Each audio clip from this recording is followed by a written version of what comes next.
మహారాష్ట్రలో ఎన్నికల ప్రచారం తుది అంకానికి చేరింది.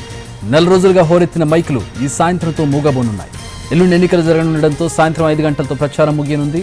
చివరి రోజు కావడంతో పార్టీలు ప్రచారాన్ని హోరెత్తించనున్నాయి. అన్ని పార్టీల అగ్రనేతలు నేడు మహారాష్ట్రలో సుడిగాలి ప్రచారం చేయనున్నారు. ముంబై బీకేసీ గ్రౌండ్లో మహావికాస్ అఘాడీ భారీ కార్యక్రమాన్ని ఏర్పాటు చేసింది. ఈ కార్యక్రమంతోనే ప్రచారాన్ని ముగించాలని భావిస్తోంది.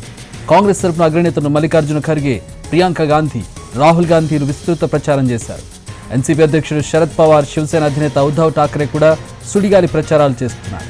ప్రస్తుత ప్రభుత్వంపై ఉన్న వ్యతిరేకతే తమను కలిసి వస్తుందని మహావికాస్ అఘాడీ గట్టి నమ్మకంతో ఉంది. Chandigarh, Coimbatore, NCR and Bangalore, Jaipur, Ahmedabad, Raipur and Hyderabad. We've been here, we've been there, Vikas been just everywhere. Eknath Shinde నేతృత్వంలోని శివసేన, అజిత్ పవార్ నేతృత్వంలోని ఎన్సీపీతో జతకట్టిన కమలం పార్టీ మహాయుతి కూటమిగా విస్తృత ప్రచారాన్ని నిర్వహిస్తోంది. ప్రధాని మోదీ విదేశీ పర్యటన ఉండడంతో అమిత్ షా చివరి రోజు ప్రచారంలో పాల్గొనాల్సి ఉంది. అయితే మణిపూర్ అల్లర్లతో అమిత్ షా ఢిల్లీ వెళ్లిపోయారు. దీంతో మిగిలిన ముఖ్య నేతలు మహాప్రచారంలో పాల్గొంటున్నారు. మోడీ ఇప్పటికే మహారాష్ట్రలో పలు సభల్లో పాల్గొన్నారు. ముఖ్యమంత్రి ఏక్నాథ్ షిండే, ఉప ముఖ్యమంత్రి అజిత్ పవార్, దేవేంద్ర ఫడ్నవీస్లు రాష్ట్రాన్ని చుట్టేశారు. ఈ రోజు సాయంత్రంతో మహారాష్ట్ర ఎన్నికల ప్రచారం ముగుస్తుంది. బుధవారం 287 నియోజకవర్గాల్లో ఒకే విడతలో పోలింగ్ జరుగుతుంది. 23న కౌంటింగ్ ఉంటుంది. పోలింగ్కు కేంద్ర ఎన్నికల సంఘం అన్ని ఏర్పాట్లు పూర్తి చేసింది.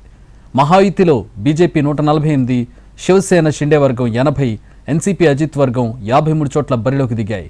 ఇక మహావికాస్ అఘాడీలో కాంగ్రెస్ 101, శివసేన ఉద్ధవ్ వర్గం 94, ఎన్సీపీ పవార్ వర్గం 88 స్థానాల్లో పోటీ చేస్తున్నాయి. 85 నియోజకవర్గాల్లో సేన వర్సెస్ సేన, పవార్ వర్సెస్ పవార్ పోటీ జరగడం ఇక్కడ ఆసక్తిని రేకెత్తుతోంది.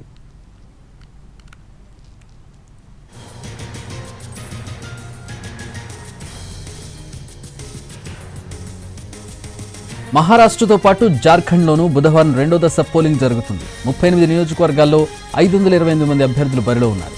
ముఖ్యమంత్రి హేమంత్ సోరెన్, మాజీ సీఎం బాబులాల్ మరాండి, కీలక నేతలు సుదేశ్ మహాతో, రవీంద్రనాథ్ మహాతోల భవితవ్యం 2వ దశలోనే తేలనుంది.